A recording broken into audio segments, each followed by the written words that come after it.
Well, actually, I have a question, but before I'm asking, I think that we are smoothly go to the discussion session, and it's probably natural to start with the last speaker, just not to change the slides. So if there are any questions, you can ask. But let me first, it's half of questions, half a comment related to your actual last comment on higher spins. Let me first mention that the following is that in your analysis, of course, as usual in local field theory, it's locality plays the 100% important role. So you consider local terms and local contributions to anomaly, to actions, and so on and so forth, right? So that's why there may be abstractions for resolving the anomaly equations, all right? Mm-hmm. Yeah, so I wanted to mention that if you go to beyond the Minkowski space, say for anti-de Sitter, which is necessary if you consider higher spin theories, non-trivial higher spin theories, then the situation changes a little bit in the following sense.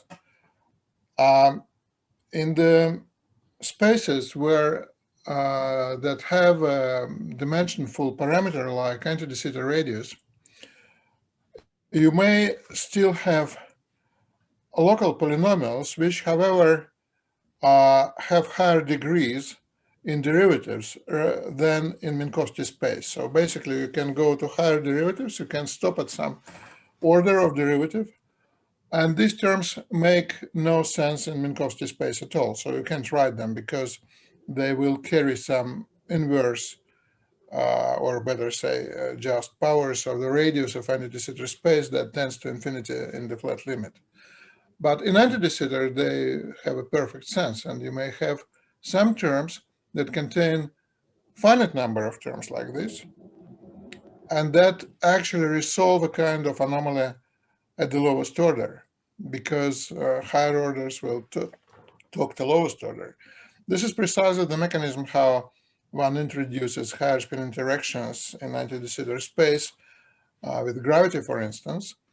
And I think that from that perspective, it's very much similar to the anomaly analysis. And at least it should be taken into account. If you want to consider anomalies of higher spin symmetries, then, considering an anti-de Sitter space opens some new opportunities for, to proceed. What is not possible in Minkowski may be possible in anti-de Sitter, even in the local framework, even with the finite number of derivatives. So this is, have you, any comments on this? Do you agree, or, does it make sense from your perspective, what I said? Or? Yeah, so I would have to think more, I guess, in the context of the higher spins, but let me just say the following. So the perspective here is like this background field is more like offset. So I'm not specifying necessarily like a flat background or like Minkowski background or ADS or anything. So it's a generic background field. So that's what I mostly describe here in the case of Gates fields. So it's a generic like background method like for Gates fields, what I described mostly. But the same applies indeed, like in several of the papers that I mentioned in the introduction. So the same is extended, for example, to supergravity. But the supergravity multiplet, so I think that's probably related to more like to this case of the higher spins. So there are, of course, different versions of supergravity. And the one that is related to the context that I'm discussing here is like the so-called off-cell supergravities. So like conformal supergravity, for example, that like Sergey was talking about in the morning. So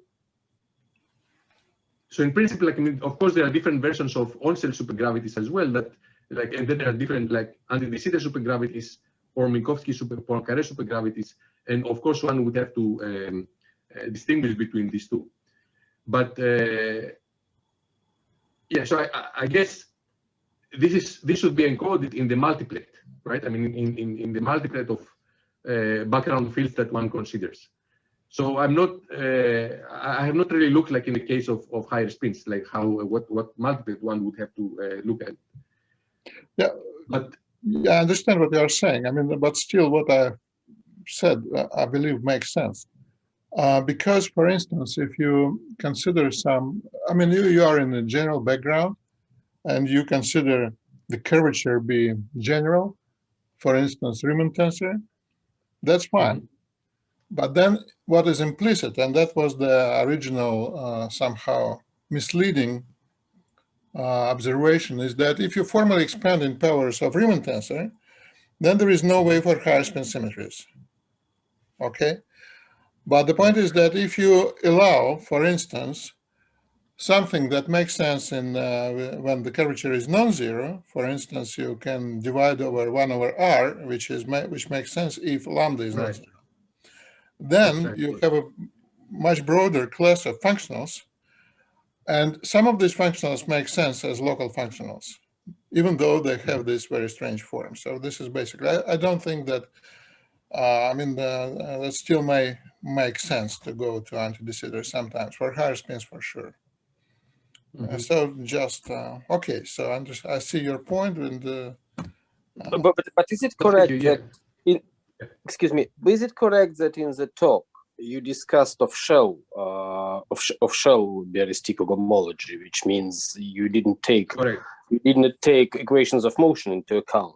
So if we talk about higher spins, it seems that non-localities in ADS arise at on-shell level, not at off-shell level. Is it correct? Maybe it's a question to Misha, in fact. Okay, I suggest I can comment on that, but I suggest first that we thank the speaker for the very interesting talk first, and then go to discussion session when we can discuss all these questions which go far beyond the last talk. So if there are no urgent questions to Anis, let me thank again for a very interesting talk. Thank you very much. Thank you. And now we can just start the discussion session. So, well, I mean, Maxim, maybe you will ask your question again, because it's not clear, first of all, to whom you're asking. Indeed, yeah, it was some sort of clarifying, maybe attempts to clarify. So the Biaristico homology describing anomalies which we saw, they are off-shell. So equations of motion are not taken into account. So it's a property of multiplet and off-shell gauge symmetries in a sense. And if we ask the same question for higher spins in ADS, it's not quite clear if we have non-localities in some, well, formally, of course, we do, but it looks like at the off-shell level, we can have a sort of local formulation, quasi-local, of course, in the sense that spin is limited and limited number of derivatives. I can try to answer, but if I mean Hannes wants to comment, then please do it. I don't have a particular comment on the higher spin itself. So what I was just going to confirm that indeed, like, I mean, all I'm discussing is completely off-shell in that sense. So let me just start with supergravity example. It's not about on-shell or off-shell. It's about the off-shell theory, both in higher spin theory and actually even in supergravity. I'll give you an example. This is more like about the formalism that is used, and not just about the issue whether it's off-shell or on-shell. Let me give an example of n equal 2 supergravity. And suppose you want to have your gravitina be charged under the, with respect to this O2 spin 1 field in the supermultiplet. So naively, I mean, you may think that it is background independent. Well, in some sense it is, but the cosmological constant has to be switched on in the action. If it is 0, then there is no way. So you should switch on cosmological constant in your supergravity action, then you can construct consistently interacting theory. Because supersymmetry demands the gravitational constant, electric charge, and cosmological constant be related. And if electric charge is non-zero, then the cosmological charge is non-zero. This is a very well-known old result from supergravity. More or less the same way it works in higher spin theory. You should introduce cosmological constant non-zero, you should relate again the same type coupling constants of higher spins, cosmological constant, and Newton constant essentially, and then it will work. If you don't do this, actually it will not work. Basically, supergravity was the main motivation for us when we were started to study higher spin theory in anti-de Sitter space. So this issue has nothing to do with being off-shell or on-shell. The issue is that it is non-zero, and that's why that allows you to consider different types of actions, the cosmological constant, which is off-shell action for supergravity in terms of components. Does it answer your question, Maxim? Well, I am not quite sure, but maybe we can discuss it. Yeah, I see more or less what you mean, but it's slightly different aspect. I have more formal. It's more a terminological question, what you call off-shell or on-shell, but this is not about field equations. This is about action. Well, strictly speaking, about anomalies, because we in the talk. I mean, your question. I mean, what you are asking. I'm not. Yeah. No, because what we saw is a computation of local Bialystic homology associated to anomalies, and this is a computation which is done in the entire field space without taking equations of motion into account. Yes. Because in this sense, it is off-shell. And if we talk about higher spins, and if suppose that we have a formulation, and we do seem to have such, where higher spin gauge symmetries are local, yes. Then we can use this framework for anomalies. But I agree also with you that in principle there can be different anomalies which are non-local in this sense. No. The issue is that I think I don't agree with that. I want just to emphasize that if you assume that your background is such that curvature is non-zero, then you can divide over curvature, being off-shell. And these terms may play a 100% important role. Yeah, this I agree. Sorry? Mm-hmm. This I agree, yes. Yeah, and that was my comment, that if you consider even anomaly issue in anti-de Sitter, you probably in principle should consider such terms as well. And that was the comment, that's it.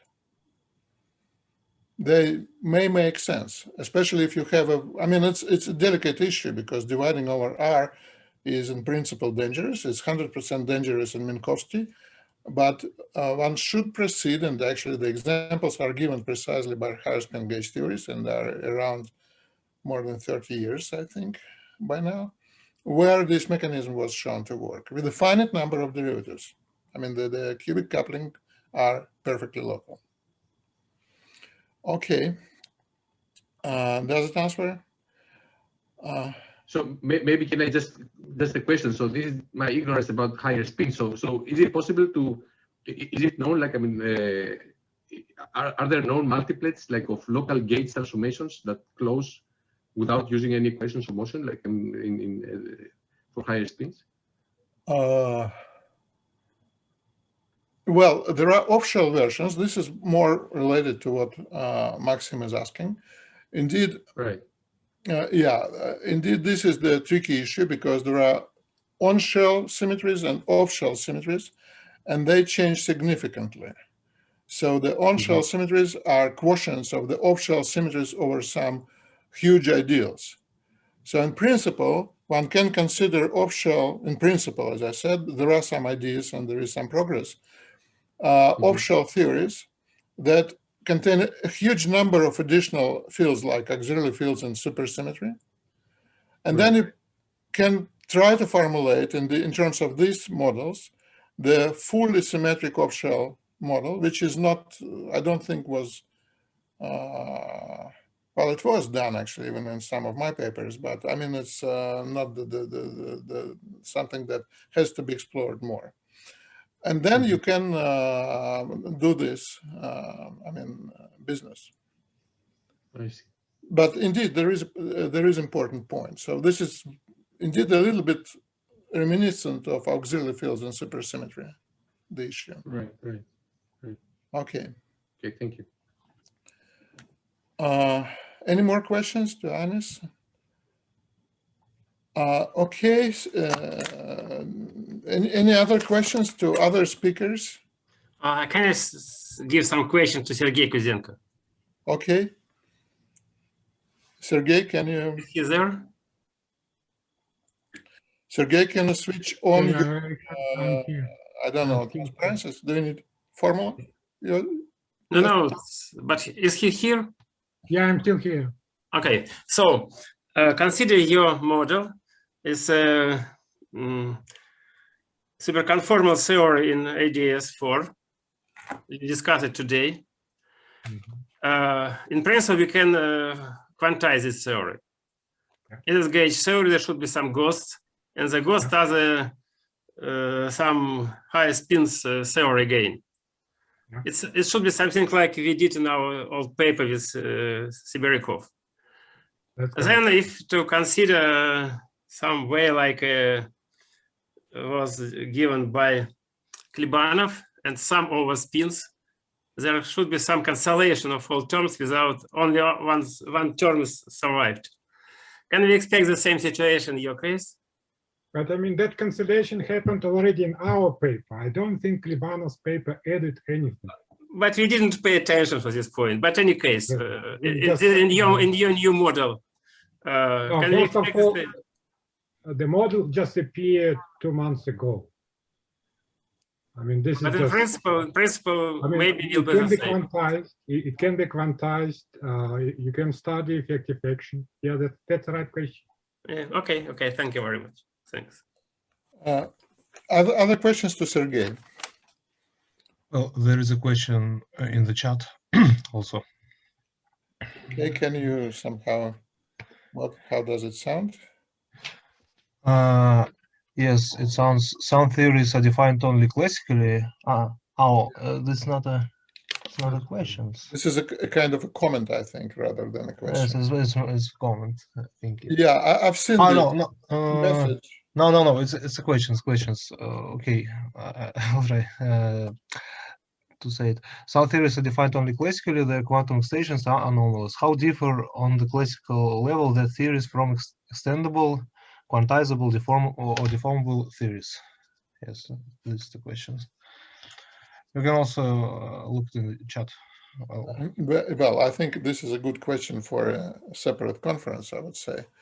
There is a lot of issues. So if I'm honest, it's probably was question to your talk. I mean, would you like to comment on that? I mean, that some theories are not, are defined only as classical theories. I don't know what is meant, for instance, self-dual Young-Mills or what. I mean, so yeah, I'm also not entirely sure what the particular context is, but I mean, let me say, so one example would be like, usually we want to cancel gauge anomalies, right? And so that is something that, I mean, if we have gauge anomalies, then of course the theory would be inconsistent at the quantum level. So we want to cancel gauge anomalies. So that is an example, like probably what is meant here. So of course I was not discussing gauge anomalies. So that is something that I kind of clarified from the beginning. So I'm interested like in external symmetries, like flavor symmetries or space-time symmetries, and this is okay. So such anomalies in this kind of global symmetries, they are perfectly fine. They just like lead to certain like physical consequences, like I mean, for example, this decay of the pion, etc. So it doesn't make the quantum theory inconsistent. But of course, yes, there are also anomalies that make theories inconsistent, but that's somewhat a different story. Okay, thank you. Any more questions from the audience, let's say? I have actually a question to Sergey also, if possible. I just missed, Sergey, I just missed because of the shortage of time, and I didn't want to interrupt you during your talk for the same reason. So I missed somehow the point. So you started with considering conformal higher spins. Then at some point you switched to anti-de Sitter and found some partly massless guys. So was it just different story, or was one related to another? Was one derived from the conformal approach, or can you clarify this issue a little bit? I mean, it was all about conformal. Well, there were several stories. I mean, Yeah. One of the motivation was to construct transverse projectors in ADS. So, Fradkin cycling actions Okay. were originally formulated in terms of projectors. They didn't provide projectors at all, except for spin 1 and spin 2. But they knew that projective existed. For example, well, most likely they knew that from the book by Gates, Grisaro, Rochik. But I mean, it's clear that projector exists. Yeah. But I mean, so the way they constructed the action, they assume that there are projectors, and then the action is gauge invariant. You can play different game. You can start from, if you know conformal action, conformal high spin actions, say in terms of linearized super wild tensors, you can reconstruct projectors. This is what we did. Well, we started from conformal actions in ADS, and then we extracted from those actions projectors. Okay, Sergey. This is one point. And second point, projectors contain poles. So in Minkowski space, it's just one over box to power s. Yeah. In ADS, it's box is extended. There is there is product of box plus mass-like term, and there are different mass-like terms. And these different mass-like terms correspond to partially massless field. This is what. Okay, so let me now ask the question. I mean, that is the question. So we know that anti-de Sitter is conformally flat. So the whole story in that case should be conformal invariant.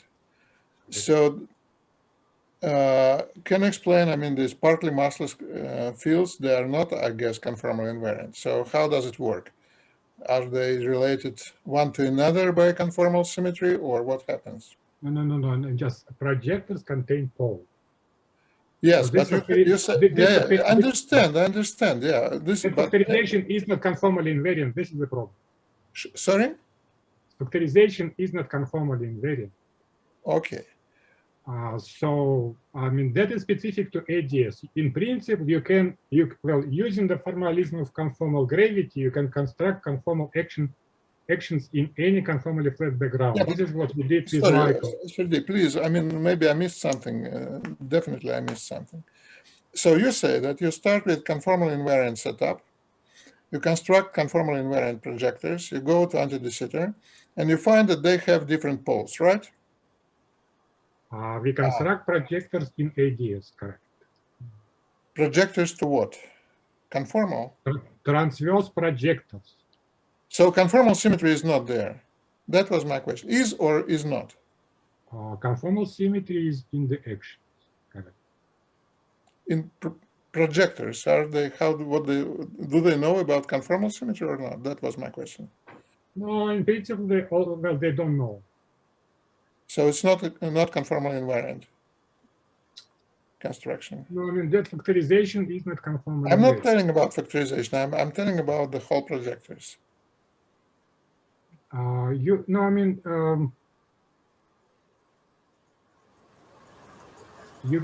can work. All right. You can work with conformally covariant derivatives. Then it's essentially conformal invariant setup. But when you go from conformally invariant derivatives to Lorentz covariant derivatives, you have to go through so-called degrading procedure. And this is how the scalar curvature shows up. And that is no longer conformal.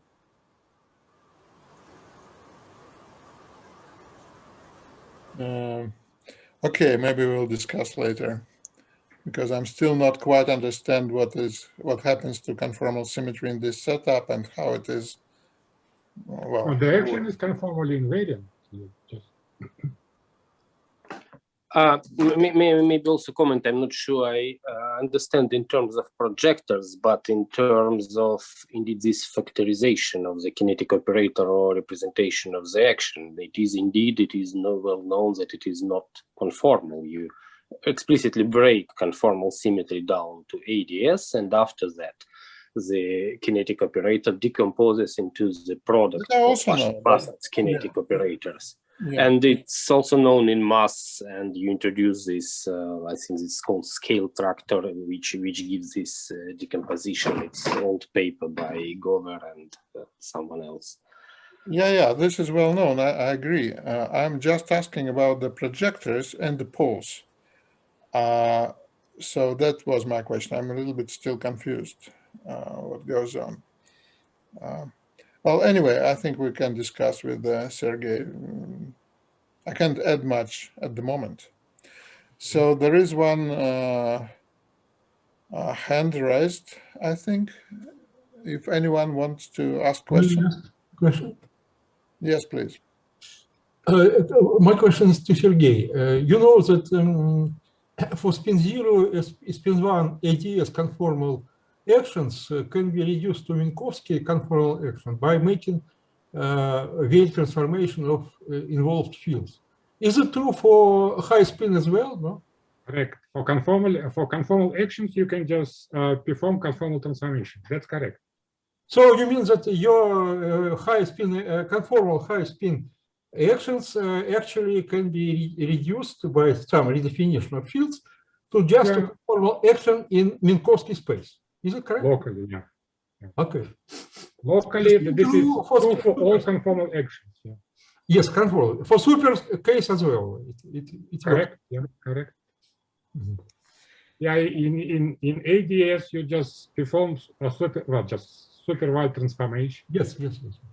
And it's true for any conformally flat spaces. Actually. Yeah, that's correct. I mean, ADS is the simplest, but they exist maximally supersymmetric backgrounds. I mean, they're more tricky, like ADS3 cross R or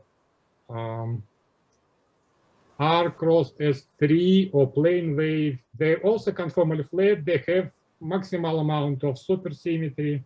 And for them, you can also construct such actions. But because different curvature is turned on with SU2 indices, it's more difficult to go through the degrading procedure. Thank you. Andrei Barvinsky has a question, right? Yes, I have a question to Sergey. And maybe this is a basic question, somewhat naive.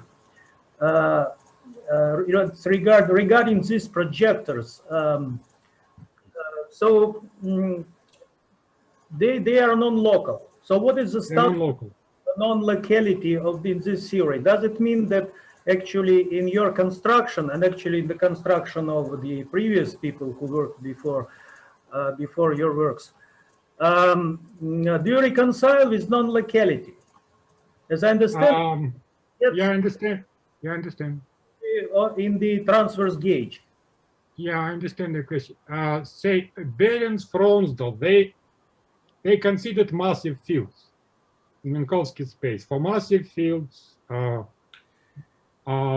one O box is just M squared, so no problem. In ADS, you essentially have to assume that, say when you consider space on shell fields, again, massive fields, then that quadratic Casimir Q becomes a constant. And then the issues are resolved. I mean, you don't have no locality issue. But in general, when working with such off-shell projectors, you have to assume some good behavior. That's so the problem of unitarity.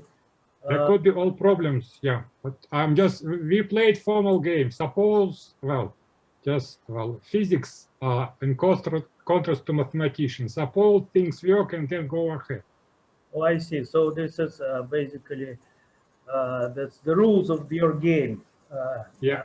Some avenues of for understanding these difficulties are have yet to be pursued, I believe. Yeah.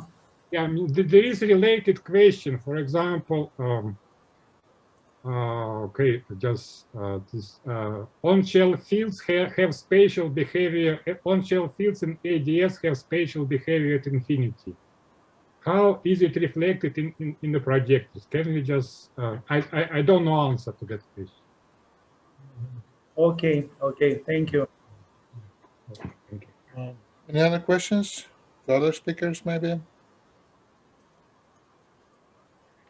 I have question for Ioannis. Ioannis, are you still there? Yes. Yes, I'm here. Yes. Hi. Hi, Ioannis. So you mentioned, well, you showed this Chern-Simons actions in 3 dimensions, Jan Mills, and you mentioned something about supergravity. What specifically do you have for supergravity? So actually, it was the action that you had also in your paper. But you have it in superspace, right? And so we use the version. So it's like N=6 conformal supergravity in 3 dimensions. Uh-huh. So, but yeah, we use the component formulation of the action. But I mean, it's the same thing.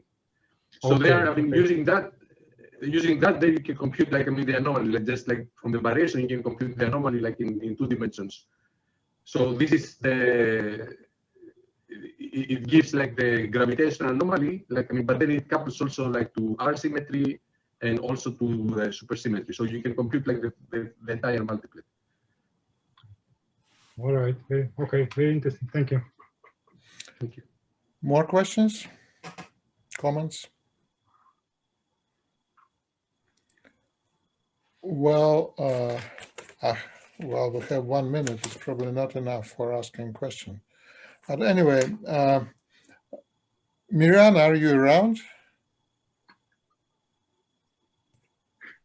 Yes, I'm here. The only thing is my connection is really appalling, so not well. Well, you mentioned in the end, in the conclusion, that, I mean, you are working in Minkowski space. Yes. You mentioned that you want to construct some, if I understood correctly, some interacting higher spin theory in Minkowski space, and even gave some reference. Do you mean self-dual theory, or you mean something beyond that? Well, what I mean here, well, the most straightforward probably will be to look in 3-dimensional one. Yeah, 3-dimensional. No. 3-dimensional, I'm not interested in. I mean, if you meant 3-dimensional, then I have no questions because there is. Mainly I meant 3-dimensional. Okay, then I take it back because in 3 dimensions, higher spin theory, higher spin fields do not propagate. There is well, massive ones. Okay. Well, massive is another story. Okay, thank you. I think it sounds. I mean, massive, and this will be none. Okay, so if there are any more questions, you are welcome. Last chance to ask. Well, if not, I think we can close this morning session. And my feeling is that the idea to have discussion session in the end, it works actually and helps to understand a lot. So we will keep this session later on. And now we have a break till 2 p.m. Moscow time. Okay, thank you to all speakers for very interesting talks. Thank you very much. Thank you. Okay, see you guys later in the day.